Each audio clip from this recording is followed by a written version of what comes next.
I love sales. As you know, I'm obsessed with it. I mean, genuinely obsessed. Sales is the most incredible vehicle for self-improvement and self-development. Whether it's at your business, at your marriage, being a parent, any aspect of getting better. To me, sales is a noble profession. You can read a book on how to invest like Warren Buffett, but if at the end of the book, you just close it and go, wow, that was a great book. That was really insightful. Love that. It was just entertainment. And you can get stuck in an improvement loop. So you might be getting better in theory, but if you're not increasing your activity at the same time, it means nothing. Hey everybody, thank you for joining us for today's episode of Real Estate Disruptors. Today we have Ian Ross with the Close More Sales podcast, and today he's going to be talking about how he's helping his people close the gap from where they're at to where they want to go.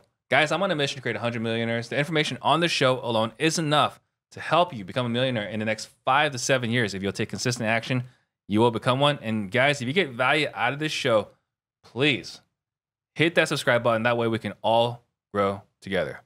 You ready? I am.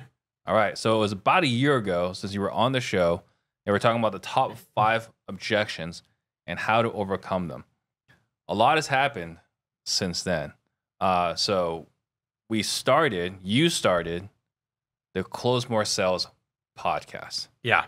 So let's talk about what is the Close More Sales podcast. Sure. Well, the Close More Sales podcast, Steve, is filmed in this studio for those of you who don't know. And the goal of it, I mean, what you've done with Real Estate Disruptors is getting people oriented around the idea of like, if I get access to really great information around real estate investing strategies and listening to how people are, taking action on things they're doing in business and limiting beliefs, and this is how I got started. It's really inspirational and gives also a lot of actionable advice about real estate in particular.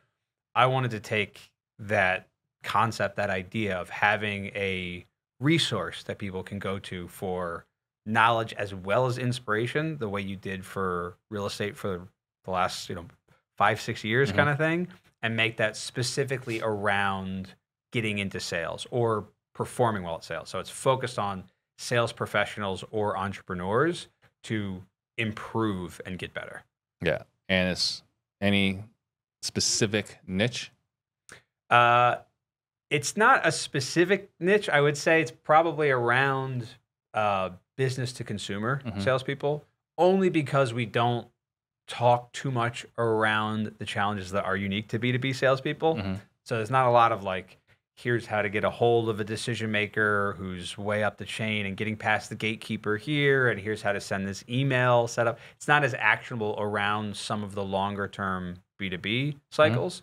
So by that nature, it's probably will appeal more to people in a direct to decision maker setup, but it's not highly focused on that. It's really about actionable strategies around how to have the conversation, how to get people to decide to want to take action, and stuff for the individual to get like motivated and make sure they want to keep doing their job and they're excited about their job. Because I love sales.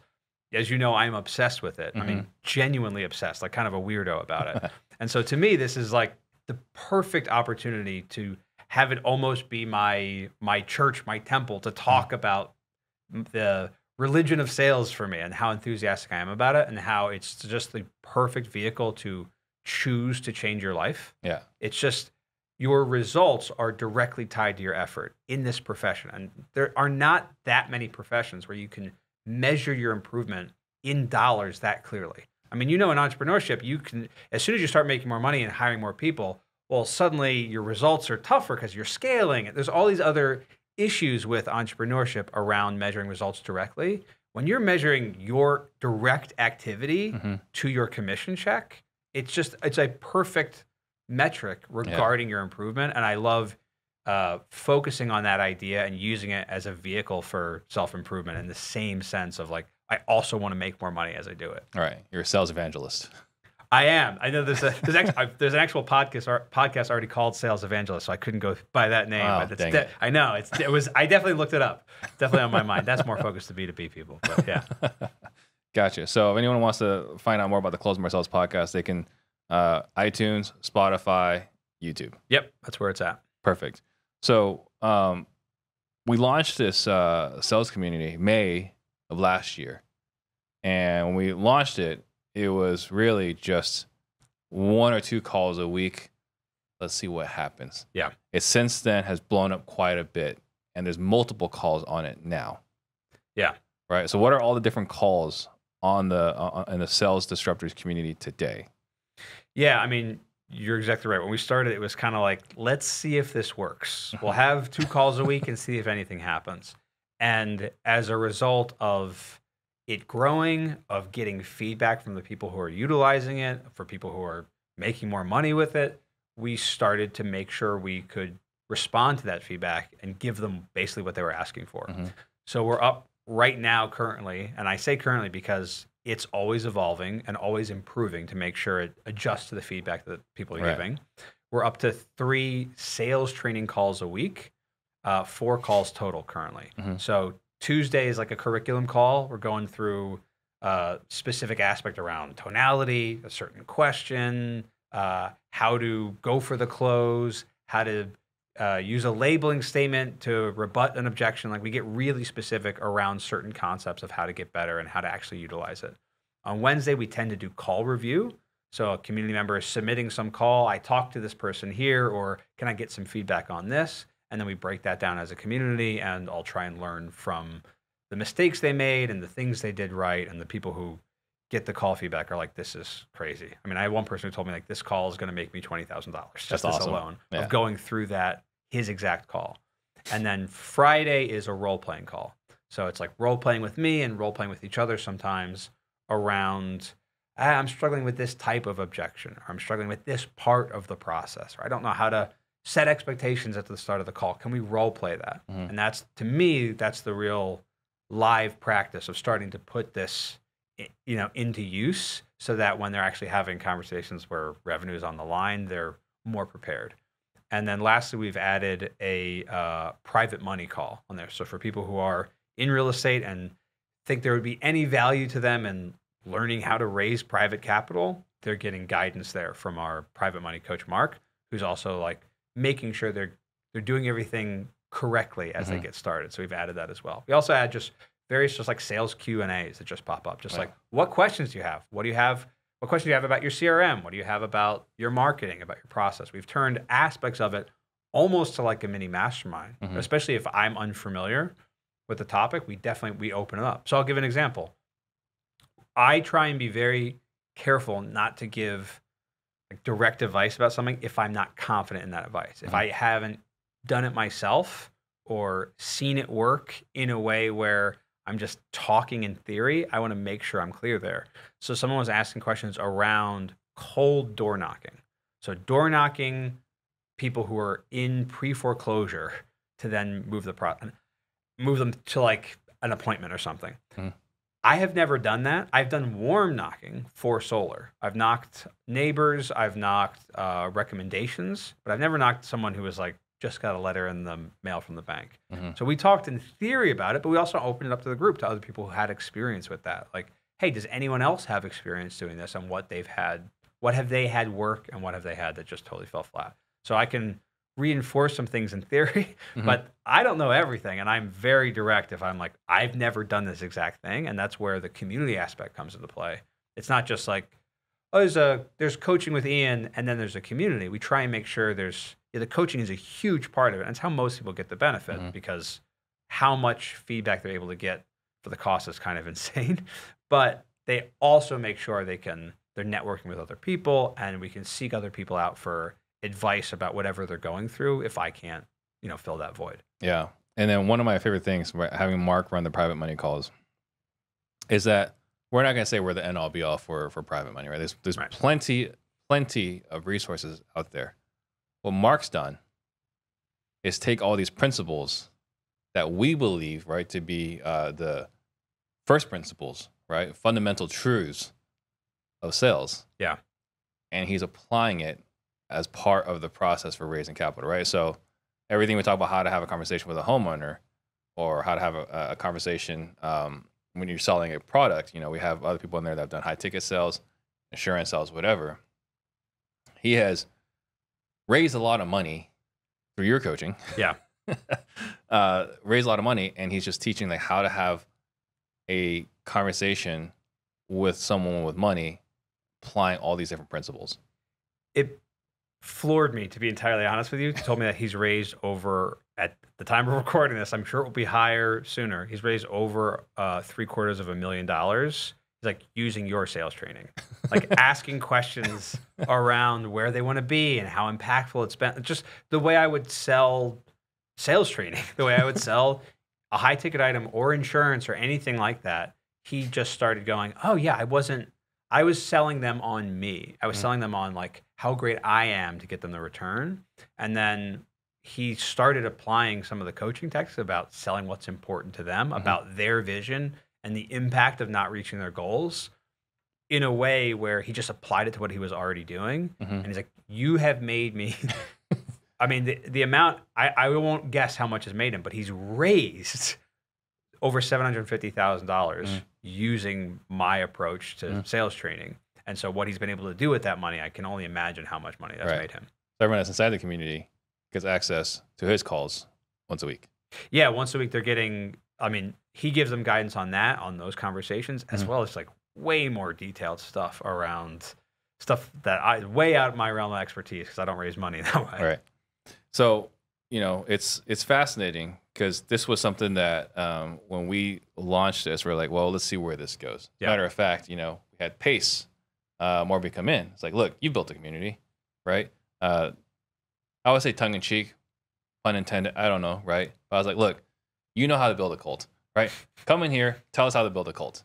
And he did it. He came in and he kind of like, here's how I built my community, right? And when I say cult, the root word of culture is cult. So if this is offensive to you, like, I don't know what to tell you because like, that's what culture is, right? So you got to have a really, really strong culture. But he came in, he gave us some ideas and we've implemented to the best of our abilities. Yeah. But you are continuing to improve your training. Yeah. Most business owners waste their time and money on solutions that never fix the root problems.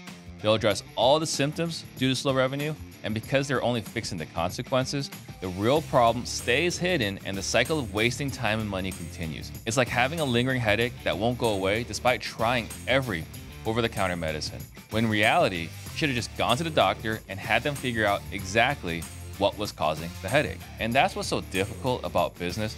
You can see and feel the symptoms and yet struggle to find it. Now imagine you can find a prescription that doesn't just mask the symptoms, but actually addresses the root cause. Where would your business be if you addressed that right now? That's what our sales event is about. Your marketing doesn't suck, your leads aren't bad, and your operations aren't terrible. It's that you haven't addressed what actually makes you money in wholesale, which is the conversations you have with homeowners. It's critical that you build trust with sellers, demonstrate that you fully understand their situation, know exactly what's keeping them up at night, and paint the ideal outcome that leads them to a better future by working with you. That's what it takes to get signed contracts and keep your business going. Simply put, at our event, you'll walk away with the framework, phrases, questions, documents, and process to close more sales and buy more houses. Join the hundreds of others who have come to our live event and dramatically grown their business. Our event is happening soon and is available for you to join only if you're willing to take the pill.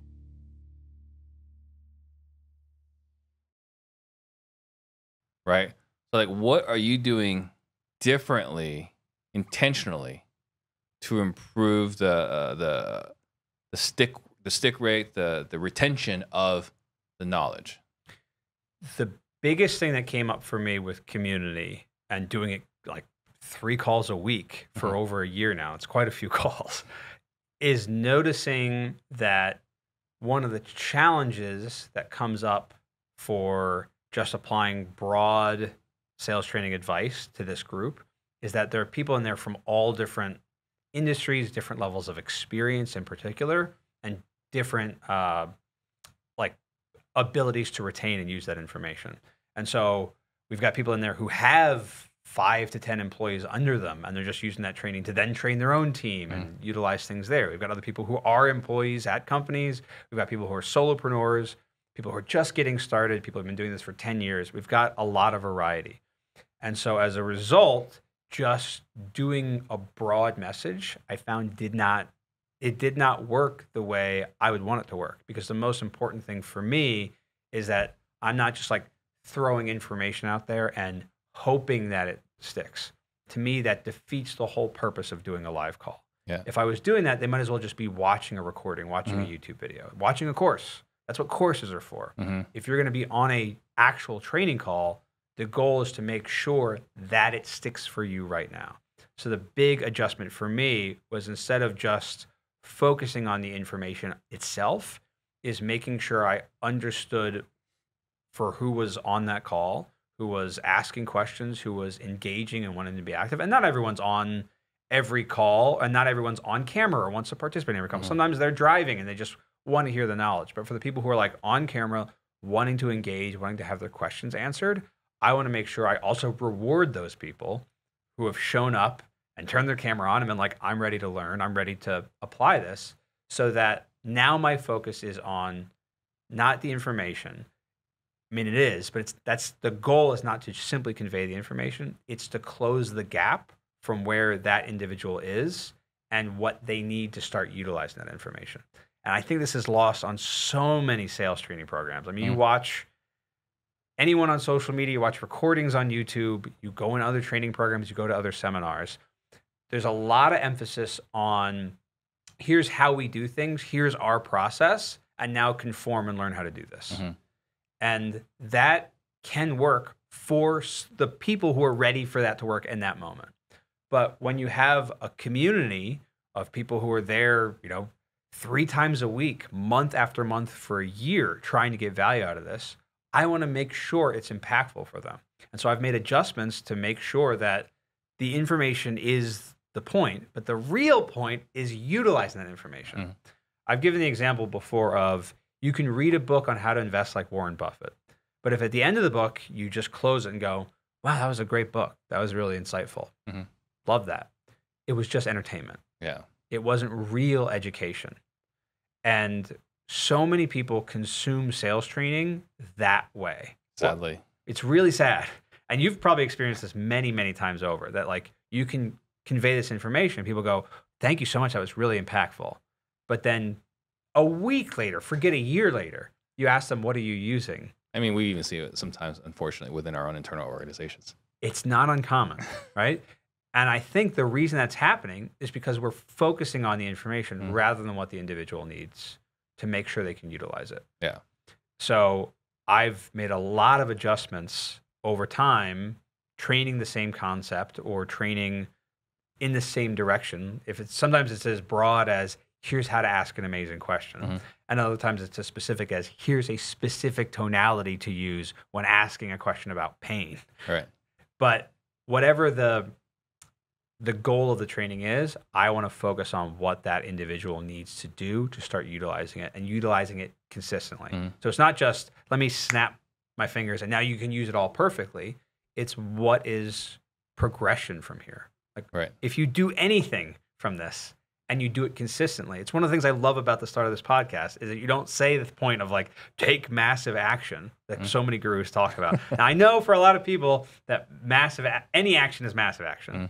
But the most important thing is consistent action. Right. Because consistent action leads to changes in behaviors and habits. And if you change your behaviors and habits, you change your results. It's not just that I do a lot one week and then burn out and not do anything else again. I talk about burnout a lot on the Close More Sales podcast because it's a real problem in sales. So if I can make sure you just implement what you need to start initiating some type of change, and you do that consistently for a week, we're talking again next Tuesday, and you've actually consistently made change over that week, that is forward momentum. That's progress towards utilizing all of the information, and that can build from there rather than just going, no, do this entirely now forever. Yeah. So how do you ensure, someone that's newer, right? They've been in the community for 2-3 months, and you got a guy who's, been in the community for a year. Like, how do you ensure that they're both getting something from it? It has to come through interacting on the calls. There's no way to do it without doing that, because otherwise I'm just sort of guessing that it's impacting. I'm hoping it is. Yeah. I'm crossing my fingers. Please let this impact, rather than asking questions or like, what in this is actionable for you? So I've just started interrupting some of my training a little bit more, having parts of it that are more back and forth, more free flowy. I've started creating documents for the community on a concept as we go through it. I go over time, if my calendar allows it, to make sure that people on it are having it be impactful. The real answer is it just has to come from interaction. All right. And so you're talking about this document, right? So I witnessed you kind of evolved your training, right? Where before it was like not necessarily a slide deck, but like bullet points, right? And like go over it. And that is a style of instruction that we've all become accustomed to over time. Sure. But you've taken it a step further with like kind of like this Google Doc and like, let's talk through this together as it's a conversation. Yeah. Talk about like that evolution and the challenges with that evolution. So it's not that I've abandoned slides. Like I still use slides for certain points where if I think the slides are designed well enough, it'll make the point. But the adjustment of creating a document for this call that now everyone on it can review as much as they want does a few things. Because one of the things that happens if you have slides is that, and I'm sure you've seen this for other people, there's two main categories of people using slides. One is far better than the other in terms of using the information. People either just like read the information on the slide, which I think is just like, why are you even there for? Might as well have AI replace you and have the slides there. Yeah. And there's the style, which one of the things I love about your training is that you'll have like a picture of your family or a picture of a car or a picture of a video game. Yeah. And you use this image and tell a story or explain a concept while the image is up to make sure it hits. And that is great, but it still runs the risk, in my opinion, compared to this other option of not having everyone start to incorporate it and feel like it's personalized to them. So one of the things, I did a call the other day on sales resistance. And where does this sales resistance come from? How does it like apply going forward? What can we do to make sure we never encounter it, or we never encounter it in a way that prevents us from getting the sale, theoretically? And I just started to like type the points out. And two main things happen when you do this. One is it looks kind of like you're doing a magic trick because you're creating a document for them from scratch in the moment and as you're explaining these concepts. And so it seems even more impressive as you do it because you're to write something from scratch as you do it. Because I am not copy and pasting yet. I'm sure I'll do that eventually. Right now I'm typing everything by hand. That seems more impressive. So it, in a way, makes the content feel more valuable because it doesn't feel like, oh, he's just reciting a thing that he always recites when the slide is up. This feels like it's being made in the moment because it kind of is. Right. There's that aspect. And the second thing is that I would have some training sessions where I wouldn't even use slides at all. We would just be doing back and forth and riff on a topic and answering people's questions. And I realized if I was going deeper into something, like say, where does sales resistance come from and how to avoid it, is that for people who don't learn just by audio, I'm doing them a disservice. I'm not filling the gap appropriately. So I'm actually a pretty visual learner, despite how many audiobooks I'm listening to now and that I learn things from podcasts. Like when I was playing chess when I was younger, I would learn more from reading a chess book than watching a chess video, which seems crazy. Yeah. But because I had to take time to read the visuals and then think in my head, I felt like the information came to me more. So all I'm doing by this is also giving people a chance to go, well, first off, I don't need to take notes. So I get distracted when I take notes. I feel like I'm not learning when I'm writing. I'm distracted. I'm focusing on writing, and now I'm distracted from learning. Well, don't worry about notes. There will be notes later, and it'll be the right type of notes. People you'll see speakers be like, write this down, and like half the room maybe writes it down. But instead, I actually control what the notes are. So I make sure that this is the point you want to review, and you are able to read as you listen, as it's created, and so they're able to internalize the information visually as well as through audio, and then have a thing to review that they also reviewed before that they can review much quicker than having to watch the whole call. Because a lot of people in the community can't make calls, so they're always watching the recording. Right. And so this way, you also have a document to review in addition to watching the call. So it just allows them to close that gap more effectively across the most amount of people. Yeah, and you've personalized it, right? Like there's like, you have these people like, I'll just watch the replay later. Almost nobody watches the replay later. Yeah.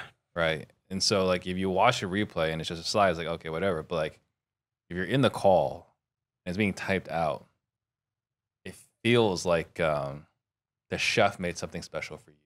Right. Yeah. Right? True. It's not like, all right, here's this thing and we're going to talk about it. Like, it's actually like this, you made this for me. And everyone is different. Like I have certain things if I'm talking about a concept that I know to type certain things, but because my focus is making sure there's audience interaction and participation, if someone asks a question, I will then type out the answer to them. Or if I have a little sort of side thought on that call based on something that got brought up earlier, I will also type that out. See, I might have multiple Google documents about the same sort of concept done through 3 different calls. They all look different because they are customized to that exact experience. So it helps them feel that like this is important right now. I get to pay more attention. Like we've got an event coming up here at the offices in June. And one of the great things about having an in-person event is that people intentionally go like, well, okay, I've flown to be here or I've traveled to be here. And so since I'm in person, I'm not also checking my Facebook. I'm not also texting someone. I'm present in the moment. So they absorb the information more powerfully than the other ways. This is another version of being like, oh, there's a reason to be paying attention right now because this is being crafted uniquely for me. So like you said, it feels so almost like magic. It feels more personalized. That means they're going to pay more attention because it's more unique so that they can close the gap more efficiently. Yeah. Are you giving them access to the Word doc right or the Google doc right then and there? As soon as the call's over, I share it in the community. Yeah. Because I think, if they have the ability to just kind of like go in there and like poke around, like it just feels even more personalized. Yeah, they get it right afterwards. Yeah. And so, like we're talking about here for all you guys that are listening, you guys are running teams. You guys are training your teams, hopefully. Hopefully you guys train your teams, right? These are things that, we're incorporating to drive more engagement, to personalize the training further, to improve knowledge retention. Because that's one of the greatest challenges is like, yeah, well, this is like a blanket for everybody. It's not for me. He didn't make this for me. So like, whatever. Right. You've gotten, part of the reason you got so well known in real estate investing circles is how customized your sales training is for real estate acquisitions. Yeah. Right. It's so good for that. So once we start having people on the call who are acquiring properties different ways or not in real estate at all, it becomes people being like, yeah, well, now when we talk about this doesn't feel personalized. It eliminates that concern if I'm creating a document in the moment for this call. Exactly.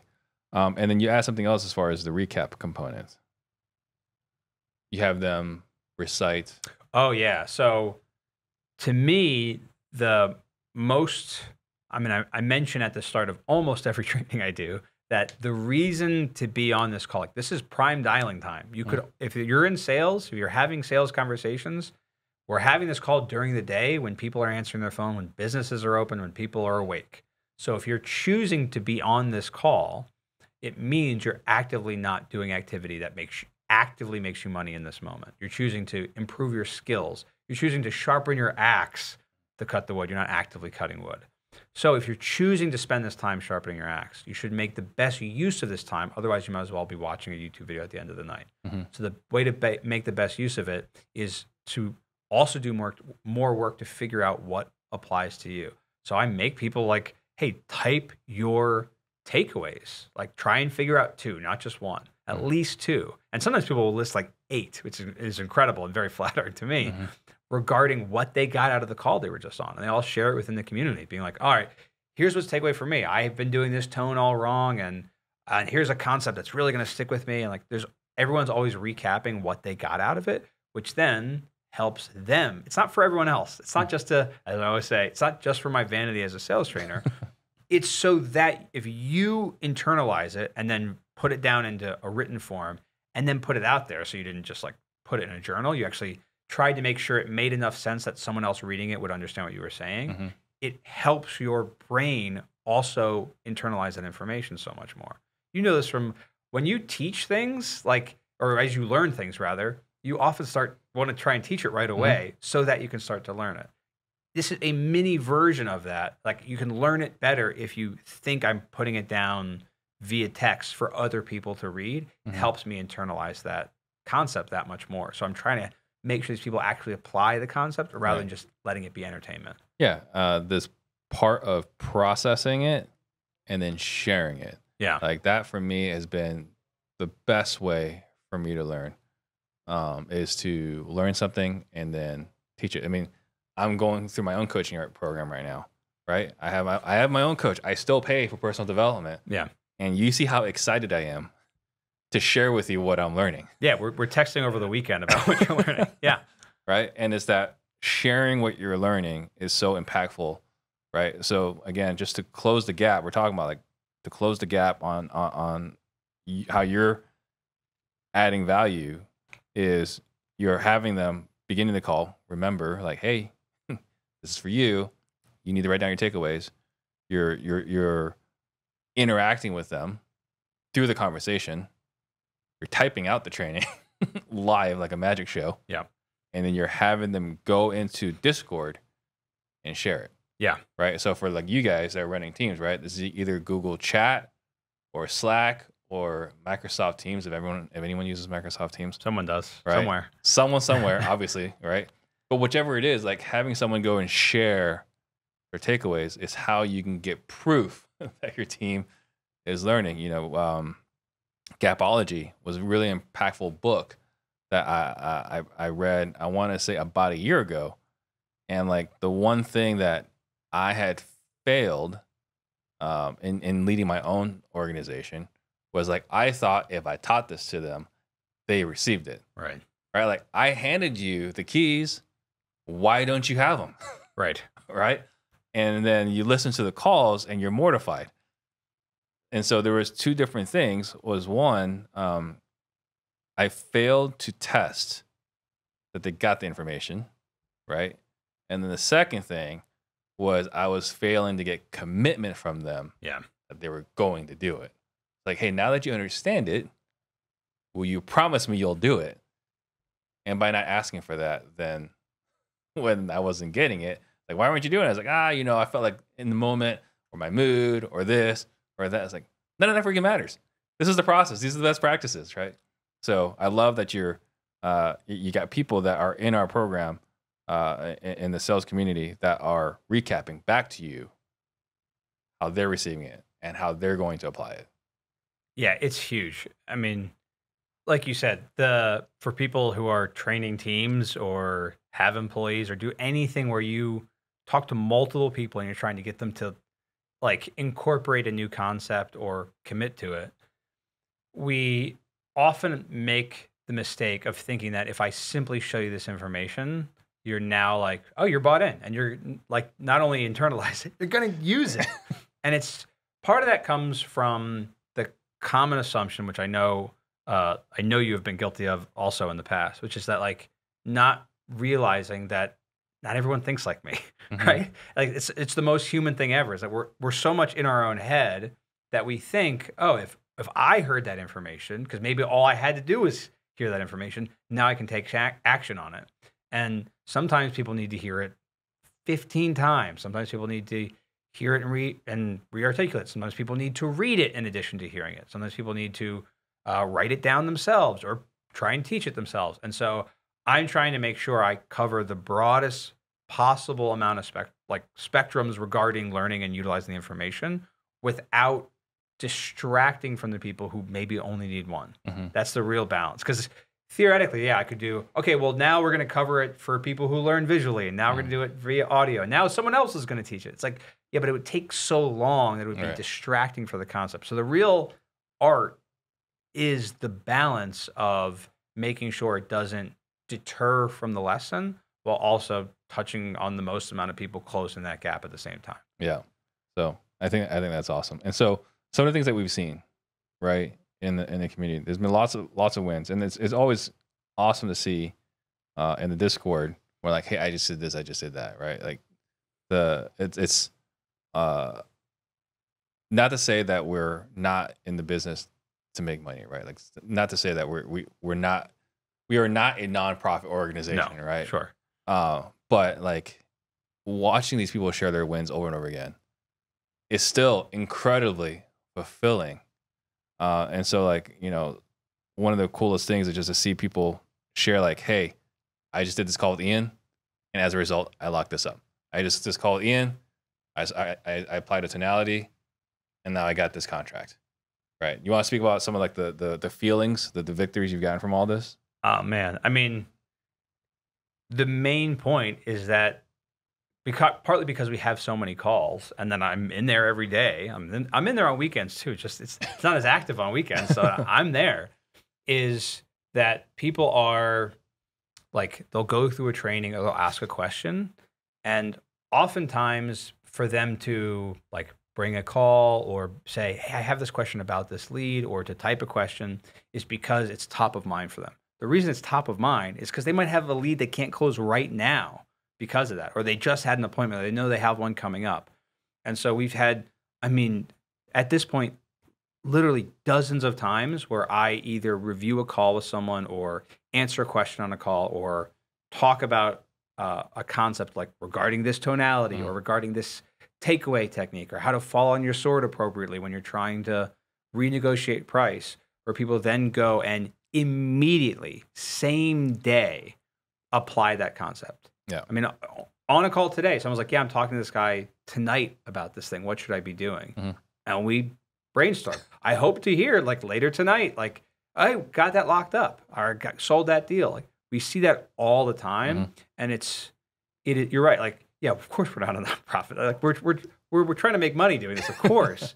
But I mean, I can point to my own personal life about this. My wife has told me like, yeah, like you've made money selling things before, but you come home and say like, people told you changed their lives today. That is a really, and it sounds so corny if you haven't had someone tell you that yet, because you're like, yeah, but money's better. Like, money's great.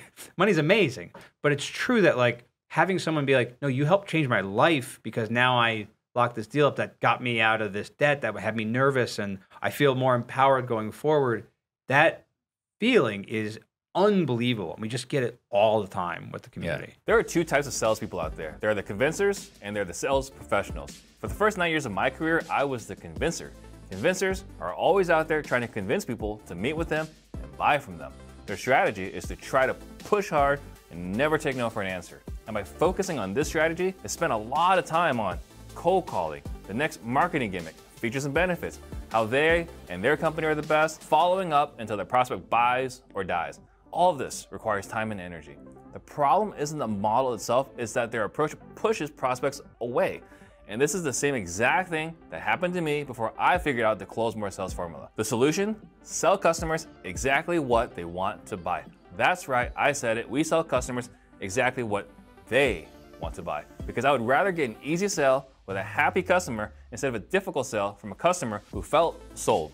No thanks. I did that before and it sucks. So here's the deal. I explain everything in the Close More Sales course. It's an 11-module course that shows you everything you need to know to close more sales. The best part, you can use this in any industry, not just real estate. So no matter what you're selling and to who you're selling to, this formula will lead to easier sales. Go to closemoresales.com/sales masterclass. One word, closemoresales.com/sales masterclass. And then I wrote down a few, some of my favorite ones, right? We got Brian, who was like listening and role playing with you on the way to the appointment. Yeah, he was driving there. Locked up a contract right then and there.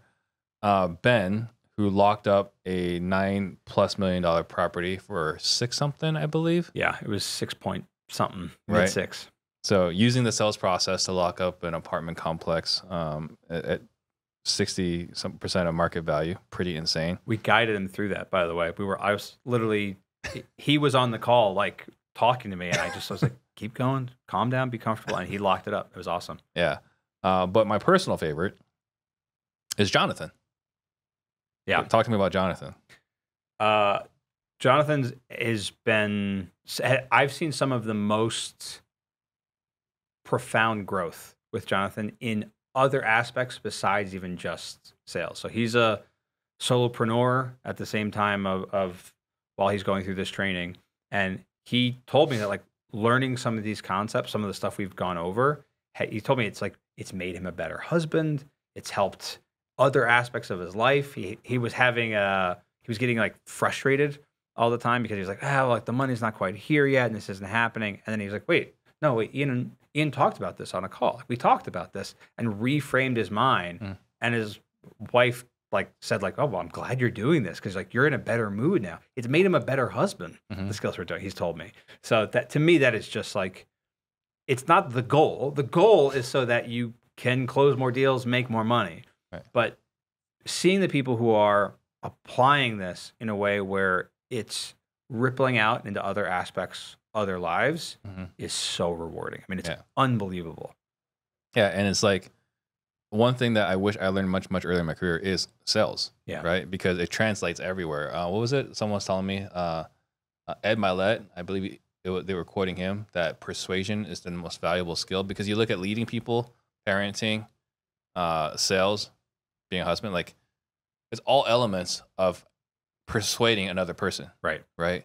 And so I know for sure I'm a better father and we're trying to change this generational legacy, right? Where like the way I was parented as an immigrant family and oldest of 6 sons versus raising 3 girls. Wasn't a lot of tactical empathy used on you. There was not a lot of tactical empathy, right? Well, the tactics required physical objects, of course, right? Yeah. Right? And so like, it's made me a better father. I like to believe as well a better husband. I imagine my wife and maybe your wife wishes they had you coaching us how to be better husbands. I think that's probably true. Yeah, I mean, that's probably true. This might sound conceited. I do wish sometimes I'm aware of how this sounds. I do sometimes I wish I had myself as a coach who could, because I hear some of the impact we've had for some people. I'm like, that sounds great. I'd love that, you know? So it's part of that is because people still have to do the work, right? So my whole job is I can't make you do the work, but if I can help you close that gap so that you incorporate this however you best learn, and then you start doing it incrementally over time so that you build new habits, that's the win. And so that people are actually doing the work in the community, that they're seeing change and they're seeing growth is such an incredible testament. Like it's super, super exciting to see. Yeah. And so, and not to take, all the credit, right? Like he is doing the work, right? He's showing up, he's taking the coaching, he's taking to the coaching and receiving it and implementing. One of the things Jonathan told me when we first started working together is, and I hope this isn't, I think he'd be okay with me sharing this, is he told me, he's like, I'm not like super smart in that I can hear something one time and just immediately do it. He told me, he's like, I need to like hear this over and over again. I need to take notes. I need to like focus at this for me to implement it. And he's done that. He has not showed any hesitation to do the work, to add the like, all right, let me hunker down and apply this.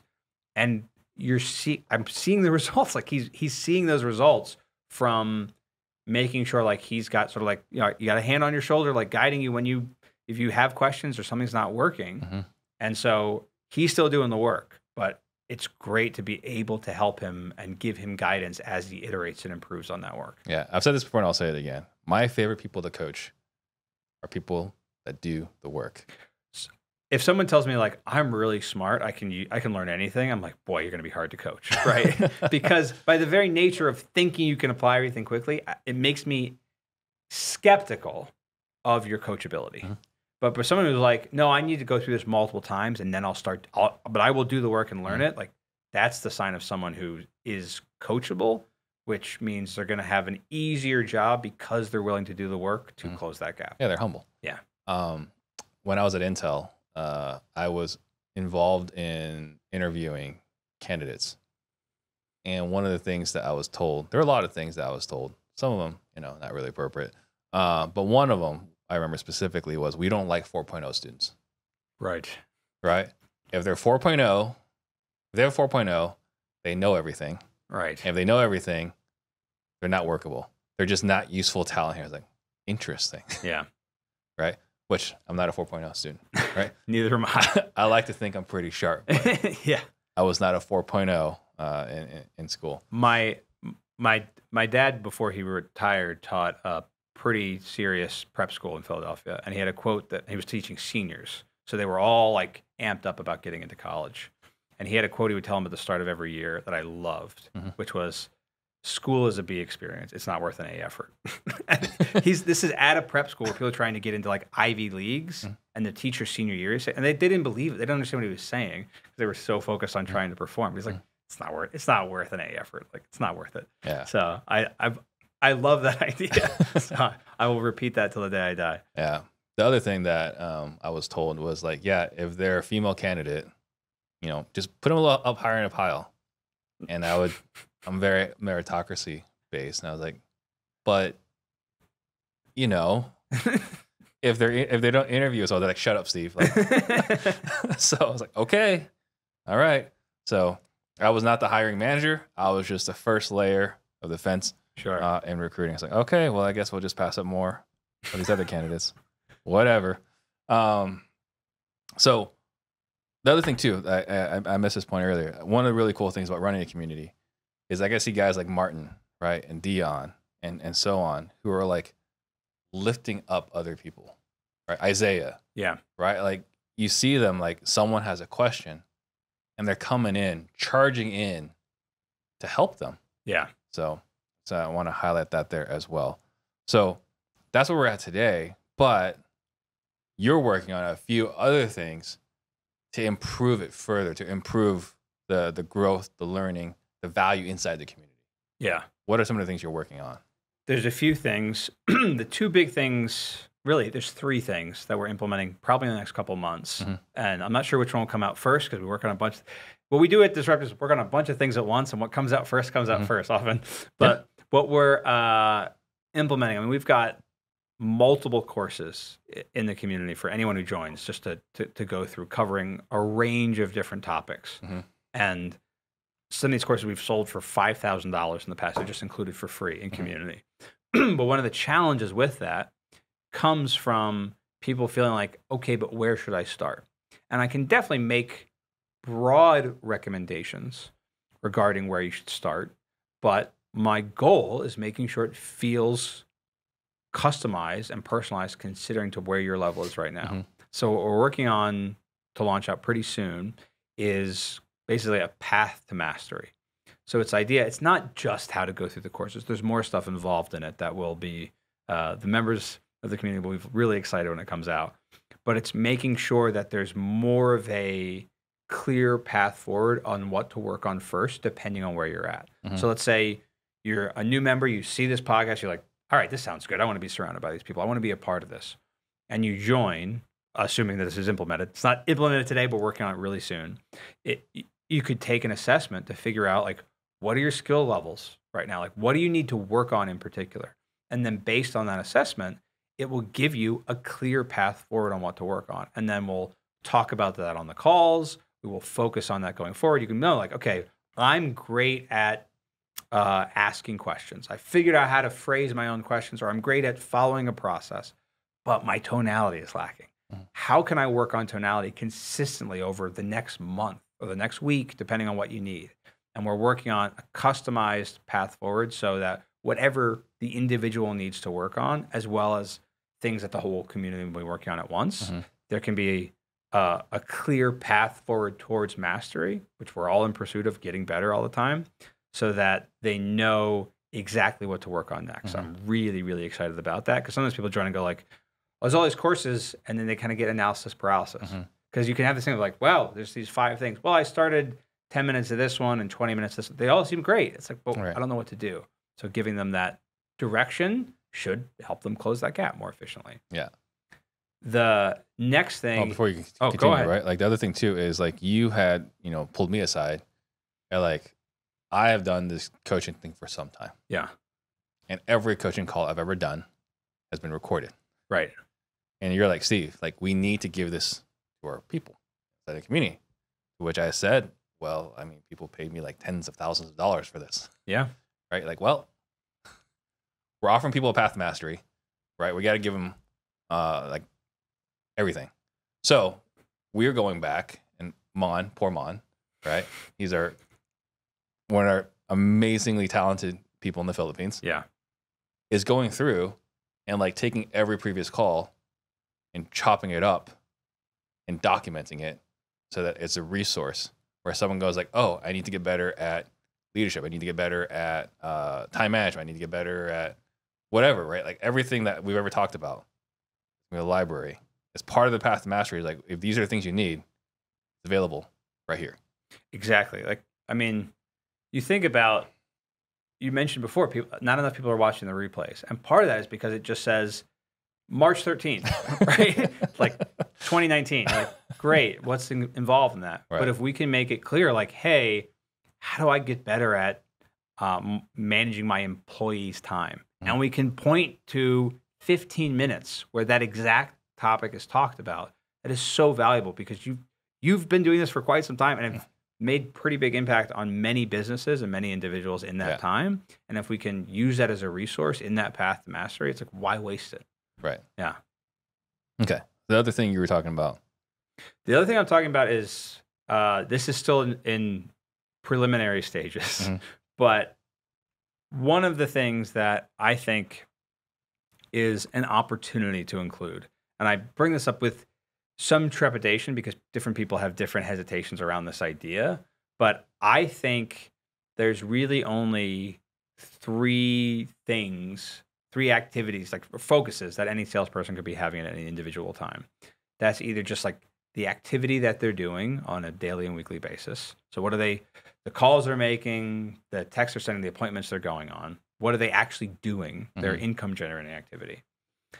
The second thing is their skills, which is usually what most training is focused on, getting better at those things. If having a sales call is chopping wood, it's sharpening the axe, mm-hmm. to use that example. And that is super valuable and what most of the time will be spent on. And the third thing is I've sort of dubbed fuel. And I do that because I don't want to use the word motivation. And it's deeper than just discipline or deeper than just like their why or their purpose. It's realistically like their mindset to make sure they can either be doing as much activity as is humanly possible or putting enough energy towards sharpening their axe so that they can chop more wood. Mm-hmm. And because we came from sales from different places, is that I was naturally better at sales when I started. The harder thing for me getting going was doing enough activity. Mm-hmm. That was a thing for me. It's like, oh, man, I got to cold call these people. I have to call these people about insurance. Like, I don't want to I've already made 20 calls. Like, yeah, I got one sale. I could get more. Mm-hmm. And it's just because I had a block. I just didn't want to do the activity. And so if you can switch your mind like I've done, it took time for me. So I wanted to try and condense this into something that people in the community could go through, into a course that would make sense for them, to make sure that you're not drained by your work like I used to be, but you're in the state I am in right now, which is enthused by it. That you don't, making that cold call, having the appointment doesn't tire you out that you want to break from. It instead enthuses you. It instead gives you energy so that you don't need to watch Netflix to unwind. That's actually the distraction from what you want to do. If you could switch your mind like that so that you want to do the work, how much money could you make? Right. So I'm trying to incorporate, for lack of a better term, like a mindset course around at least how I was able to do that, because I am living proof of that. You already had the resolve to do that. You just had to get better at sales. Right. I got much better at sales over time, but I was one of the people who sort of was naturally inclined to starting to do this. And that can be sometimes a challenge in getting those people to want to do sales training, as you know, because they're like, well, I'm good at sales anyway, even though their numbers don't align, because they didn't have to work at it. Right. Or they didn't have to work at it to get okay. And so they're not doing the work to get amazing. So if I could simply just make sure I give them the tools to want to do as much work as possible, and then also include the part about getting better at the same time, how many lives we could change from that, I think is pretty profound. So that's a course we'll be releasing pretty soon. Yeah. So you spent countless weeks going back and forth with a homeowner only to lose a deal because the seller changed their mind, another wholesaler made an unreasonable offer, or what the seller needs from the sale, you just can't pay. Now imagine you've got the ultimate control on a property that you just locked up, meaning you're on title and every decision has to go through you, eliminating virtually every external threat. That's why the installment method was created. Through installment payments, you have full control of the property as your name is now on the title. Any decision the seller wants to make now has to be approved by you. No longer can they pull out equity, go with another buyer, or change their mind. Imagine combining the best of creative finance with the flexibility of marketing the property on the MLS to collect the most amount of revenue possible, all while having total control of the property. This is just the tip of the iceberg. The concept here is simple, but implementing is challenging. So visit wholesale2024.com to learn more so that you'll never have another deal blow up. A, they're going to get better at sales, and B, they're going to be more, they're going to want to do the activities. Yeah. So that they can get the sale, so they can make the money to change their lives and achieve whatever purpose, right? We all have different internal drives. Whatever their internal drive is, we can help them accomplish that. Yeah. People get stuck. Like they get stuck, and you can get stuck in an improvement loop. So you might be getting better in theory, but if you're not increasing your activity at the same time, it means nothing. You just got a sharp axe, but you're only hitting 2 pieces of wood a day, right? So it's like making sure that they're both aligned at the same time is a thing that's not talked about a lot. I think it's because either mindset stuff hits as like really corny and lame and not that, and so broad, it's like, whatever, I want to focus on actually sharpening my axe. Let me get better at this. Or people are already so... Some people are already so glued to like wanting to do the work anyway that they don't need it. Yeah. I want to make sure that for the people who do need it, it's there. And the people that don't even think they do could maybe make sure they can maybe ramp it up even more. Because if you ever feel like your work tires you out, that's what this is for. Yeah. The burnout component you're talking about, right? Yeah. And you know, some of us will say like, well, I'm not that kind of person, so it's harder for me. Like no, like let's figure out how to plug in whether it's your purpose or reframing the mindset or whatever to put yourself in a position where you're learning the skills and want to apply the skills. You know who said something like that in the past? Me. Yeah. I don't say that anymore. And that's trying to convey how I did that is the point of this. Yeah. And another thing you're going to be incorporating at some point in your future is the Call of Fame, something that was suggested by Corey in our organization. Yeah. Right. The goal of the Call of Fame is, I mean, the whole point of the community anyway is when I was starting out and getting going in sales, we created what I wanted to have, like what anyone would want to have getting started in sales. And so we're assembling a list of like best calls in terms of dealing with all these different aspects. So if you search online, like best way to handle this objection, live call, not just role play call, which we do plenty of, but really see someone's live call, there's a limited amount of stuff available. And so if you join the community, you also get a library of calls of seeing things that have actually worked in real circumstances that we're starting to implement. So we're going to include that like Call of Fame around like, here's how to deal with the spouse objection. So when you encounter that, you can search that up right then and there. So you get more access to more resources around like your calls in the past to mastery and the other things you've done in the past, as well as like, here's a real call where someone overcame this exact objection or this exact challenge, and you can see it working. Yeah, and I think the key here is that we're not going to be uploading lay down calls. No, there's no point in that. Yeah, lay down, and that's what, I mean, you can understand why people upload that because it makes them look better, right? And so someone's choosing to upload a sales call and they want to pick one that makes them look good. So they pick people that like, you look like a genius. Search like Dan Locke closing anyone, by the way, and you'll see exactly what I'm talking about. Like it's the same thing. You see it on YouTube. It's like someone just completely lays down for any, like, well, I don't know. Is this worth it? And it's like, well, let me ask you a question. The thing that all sales trainers all say, let me ask you a question. If this was something you want to do and it was amazing, wouldn't you want to do it? It's like so stupid. So these are going to be real calls where people actually had real challenges and overcame them. Yeah. Yeah, I look forward to it. I'm looking forward to maybe putting a couple of my calls inside the Call of Fame. Yeah. Yeah. So if someone wants to take advantage of it, be kind of like, Isaiah or Ben or Jonathan and so on, how can they join the sales community?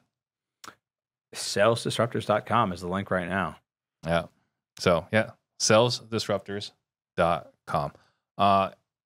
Anything you want to share that we haven't talked about yet? I would like to talk about making sure that, one of the things I try and touch on in the Close More Sales community is this aspect of the Close More Sales podcast. Mm-hmm. I try and touch on this idea, I talked about at the start of this here, is that sales is, even though you can get paid Beverly Hills surgeon money for just having conversations all day, it, to me, is the most incredible vehicle for self-improvement and self-development. So if anyone likes any aspect of getting better, mm-hmm. of trying to improve, whether it's at your business, at your marriage, at being a parent, any aspect of getting better, and you like that sensation, I think sales is the perfect representation of that vehicle because of how directly getting better is measurable, because your money goes up at the same time. And I just, to me, there's this terrible rap that salespeople have because of probably bad salespeople and it's probably bad sales training mm-hmm. because of it. They're pushy, they're forceful, they get you to buy something you don't want. Mm-hmm. To me, sales is a noble profession. To me, it's as noble as the idea of a great doctor.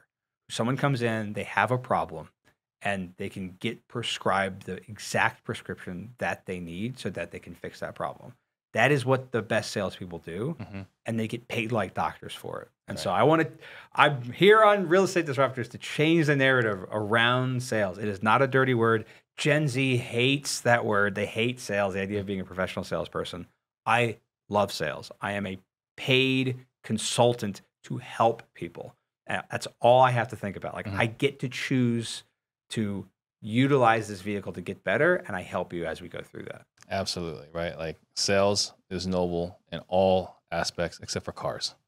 Yeah, car sales guys are got a bad rep. Right. Except that there's this guy out there. Was it Flip with, what is that guy? Flip with Rick, I think is his name. Or Russ or something like that. Flip with Russ, is it? Okay, yeah. Flip with Russ. Okay, yeah. Love that guy, right? Yeah, he's funny. Yeah, he's hysterical. But beyond that, right, like there's a reason why certain industry or certain segments have a bad rep.